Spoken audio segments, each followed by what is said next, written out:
Hello everybody, welcome back to my channel. So अभी तक हम कवर कर चुके हैं nouns and pronouns in parts of speech. So आज है हमारा third topic in parts of speech, that is verbs. And let's understand how do you use them in sentence.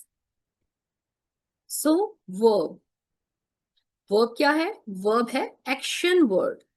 इसकी जो मोस्ट बेसिक छोटी सी डेफिनेशन वो है एक्शन वर्ड। एक्शन वर्ड का मतलब क्या होता है? आई थिंक सभी को पता है एक्शन का मीनिंग क्या है। एक्शन का मीनिंग कोई भी घटना घटित होना, कुछ भी होना, राइट। सो एक्शंस कैसे हो सकते हैं? रन, ईट, थिंक, स्लीप, फाइट। कुछ भी जो हम करते हैं या कोई भी चीज जो होती है उसे हम वर्ब में काउंट करेंगे क्योंकि वहां पे एक एक्शन हो रहा है। ऑलराइट, इनके एग्जाम्पल्स कैसे हैं? रन, ईट, राइट, स्पीक, ड्रिंक, राइट। तो ये क्या है? बहुत ही सिंपल सी एक्सप्लेनेशन है, राइट। लेकिन अब हम इसे समझेंगे थोड़ा सा और बेटर वे में। ओके, सो एक्शन वर्ड्स जो है उन्हें हम दो पार्ट्स में अंडरस्टैंड कर सकते हैं, फिजिकल एंड मेंटल। फिजिकल मतलब, फिजिकल मतलब जो चीज हमारे सामने हो रही है, जो हमें दिखाई दे रही है, हमें होती हुई दिखाई दे रही है, जैसे कि वॉक। वॉक मतलब चलना। रन, रन मतलब दौड़ना। जंप, कूदना। स्विम, तैरना। शाउट, चिल्लाना। डांस, नाचना। ईट, खाना। ड्रिंक, पीना। ऐसे ही बहुत सारे और भी एक्शन वर्ड्स हैं। For example drive, write, combing. So ऐसे करके बहुत सारे वर्ड्स हैं, पर वो क्या है? जिनको आप देख सकते हैं, जिनको आप देखकर समझ सकते हैं, right. That these are physical verbs. अब कुछ वर्ब्स हमारी मेंटल होती है, यहां पर आकर स्टूडेंट्स हमारे कंफ्यूज हो जाते हैं। अब वो कंफ्यूज क्यों होते हैं? उनकी कंफ्यूजन बिल्कुल सही है। अब वो कह रहे हैं कि थिंक, थिंक करना। नो, नो मतलब जानना। थिंक मतलब सोचना। नो मतलब जानना। अब जानने में तो कुछ घटित तो हो नहीं रहा उनके अकॉर्डिंग। तो यहाँ पर वो ये सोचते हैं कि यहाँ पर तो हम सिर्फ जान रहे हैं, यहाँ पर तो हम कोई फिजिकल वर्क नहीं कर रहे हैं इन सब वर्ड्स में। Think, know, guess, consider, remember. उनकी कंफ्यूजन बिल्कुल सही है। देखिए, ये जो हमारी वर्ब्स हैं ये है मेंटल वर्ब्स। मेंटल का मतलब जो हमारी दिमागी चीजों से रिलेटेड होती हैं। अब थिंक मतलब सोचना। अब सोचते वक्त अगर मैं कुछ सोच रही हूँ बैठे बैठे तो आपको दिख नहीं रही है, लेकिन फिर भी यहाँ पर एक एक्शन परफॉर्म हो रहा है, वो मेरे दिमाग के अंदर हो रहा है। नो, अगर आपको कुछ इंफॉर्मेशन पता चलती है तो यहाँ पर किसी और को होती हुई दिखाई नहीं दे रही, लेकिन आप मेंटली उसको सुन पा रहे हैं, समझ पा रहे हैं, राइट। गैस करना, किसी भी चीज को गैस करना। कंसिडर मतलब, कंसिडर करने का मतलब होता है किसी चीज के ऊपर दोबारा विचार करना। तो विचार करना भी एक तरह की वर्ब है, लेकिन वो हमें होती हुई दिखाई नहीं दे रही, वो किसी पर्सन के दिमाग के अंदर चल रही है। रिमेम्बर, याद करना, भूलना, यो इस तरह की जितनी भी वर्ब्स हैं वो भी हमारी एक्शन वर्ब्स में ही काउंट होंगी। ठीक है, पास दो तरह की वर्ब्स हैं, physical verb and mental verb, और हमें ये बात समझनी है कि दोनों की दोनों हमारी एक्शन वर्ब में ही काउंट होती हैं। एंड आप इनको सेम तरीके से यूज करेंगे सेंटेंस में, एब्सोल्युटली कोई भी डिफरेंट रूल नहीं लगेगा। ठीक है, for example, she wrote a letter, उसने एक लेटर लिखा। अब यहां पर जो रोट है, रोट का मतलब लिखा, तो यहां पर आपको एक्शन होता हुआ दिखाई देगा, right. The baby clapped with Joy.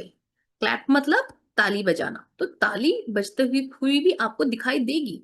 But I hear a noise, मुझे आवाज सुनाई दे रही है, ये आपको दिखाई नहीं देगी, पर फिर भी एक्शन हो रहा है यहाँ। एंड इन सब में रूल बिल्कुल सेम तरीके से यूज किया गया है। अच्छा, यहाँ पर हमारे टेंसेस, यहाँ पे पास्ट टेंस लगे हैं, यहाँ पे प्रेजेंट सिंपल लगा है। टेंसेस आगे आएंगे जैसे ही हमारे पार्ट्स ऑफ स्पीच खत्म हो जाएंगे, टेंसेस मैं आपको एक एक बहुत ही अच्छे से डिटेल में समझाऊंगी। ठीक है, so let's move forward. Okay, तो आई थिंक आपको इतना समझ में आ गया होगा कि हमारी वर्ब कौन सी है, वर्ब को हमने आइडेंटिफाई कैसे करना है। लेकिन अब बात आती है कि वर्ब को हमने यूज कैसे करना है सेंटेंस में। जैसे कि मैंने आपको स्टार्टिंग की क्लासेस में समझाया था कि हमारा जो बेसिक स्ट्रक्चर होता है सेंटेंस का वो होता है subject plus helping verb plus verb plus object, right. तो सबसे पहले हम लोग अंडरस्टैंड करेंगे कि हमारा स्टार्टिंग में हमेशा सब्जेक्ट ही आएगा, फिर हमारा हेल्पिंग वर्ब ही आएगा, और फिर हमारा वर्ब ही आएगा, एंड फिर हमारे जो भी ऑब्जेक्ट वाला पार्ट है वो आएगा। तो आपको यहाँ पे क्या समझना है कि ये जो हमारा फिक्स रूल है वो अपने सीक्वेंस को ही फॉलो करेगा। कभी भी वर्ब हेल्पिंग वर्ब से पहले नहीं आ सकती, हेल्पिंग वर्ब सब्जेक्ट से पहले नहीं आ सकता, वर्ब कभी भी सब्जेक्ट से पहले नहीं आएगी एक नॉर्मल सेंटेंस में।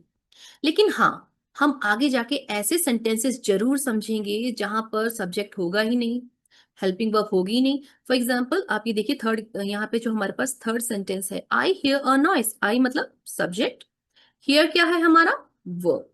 तो यहाँ पर एग्जैक्टली exactly क्या हुआ है, यहाँ पर हमारे पास सब्जेक्ट है और हमारे पास वर्ब है एंड ऑब्जेक्ट है, तो हेल्पिंग वर्ब यहाँ पे नहीं लगा है, राइट।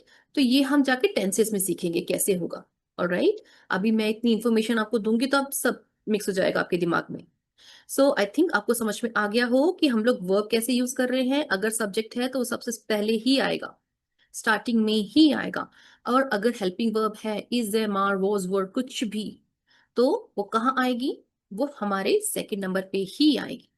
उसके बाद वर्ब हमारा नेक्स्ट है, एंड देन जो भी हमारे पास ऑब्जेक्ट का पार्ट है वो इसके बाद ही आएगा। Okay, alright, let's move forward. Okay, so everybody, now I want कि आप एक बार पूरा सब कुछ जितना भी आपने पढ़ा है वर्ब के बारे में आप उसको रिवाइज करें। बहुत छोटा सा ही पार्ट है, बहुत लंबा नहीं है, राइट। आपको सिर्फ 2 मिनट लगेंगे। उसके बाद आपके पास आपके सामने 5 सेंटेंसेस हैं और मैं चाहती हूं कि आप यहाँ पर वर्ब को आइडेंटिफाई करें इन सेंटेंसेस में।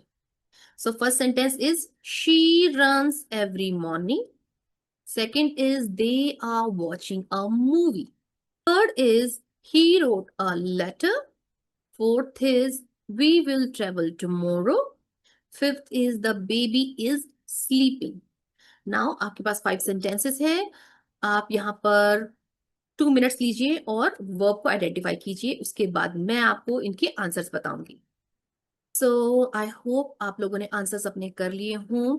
First sentence, she runs every morning. She हमारा सब्जेक्ट है एंड रन्स जो है वो क्या है हमारा वर्ब, बिकॉज यहाँ पर कोई एक्शन वर्ब हमें दिखाई दे रही है, कोई एक्शन हमें होता हुआ दिखाई दे रहा है। They are watching a movie, so watching is our answer in this sentence. कुछ हो रहा है, कोई देख रहा है, they are watching a movie. So यहां पर एक्शन वर्ब क्या है, देखना। Third, he wrote a letter. So wrote मतलब लिखा, उसने एक लेटर लिखा। यहां पर रोट क्या है हमारा verb. Next, we will travel tomorrow. हम कल ट्रेवल करेंगे। तो यहां पर ट्रेवल करना, जो ट्रेवल है वो हमारा वर्ब है। Next, the baby is sleeping. Sleeping, जो बेबी है वो सो रहा है। तो यहाँ पर स्लीपिंग क्या है हमारा एक्शन वर्ब। होप आपको यहाँ पर सब कुछ समझ में आया हो। बहुत इंटरेस्टिंग एंड सिंपल सा टॉपिक है वर्ब्स। अगर आपको कोई डाउट है तो आप प्लीज कमेंट कीजिए एंड मैं डेफिनेटली आपको रिप्लाई करूंगी। नेक्स्ट वीडियो बहुत जल्द आएगी जिसमें मैं आपको नेक्स्ट पार्ट ऑफ स्पीच समझाऊंगी एंड उसमें भी हम ऐसे ही पहले अंडरस्टैंड करेंगे और फिर एक्सरसाइज करेंगे। ठीक है, thank you so much for watching. Please like and subscribe my channel for more such videos. Thank you.